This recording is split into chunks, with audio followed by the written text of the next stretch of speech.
नमस्कार, विकास समाचारमध्ये आपले स्वागत। 2000ची लाच घेताना महावितरण अभियंताला पकडले।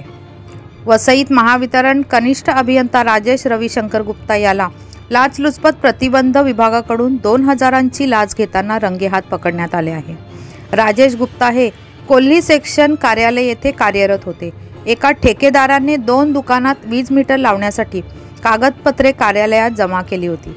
2 मीटरचे 2000 रुपये द्यावे लागतील अशी मागणी अभियंत्याने 8 जानेवारी रोजी तक्रारदाराकडे केली होती। त्यानंतर 15 जानेवारीला सापळा रचून राजेश गुप्ता याला 2000ची लाच घेताना रंगेहात पकडण्यात आले। वसईहून मी शहनाज शेख, विकास समाचार। चॅनलला लाईक, शेअर, सबस्क्राईब जरूर करा।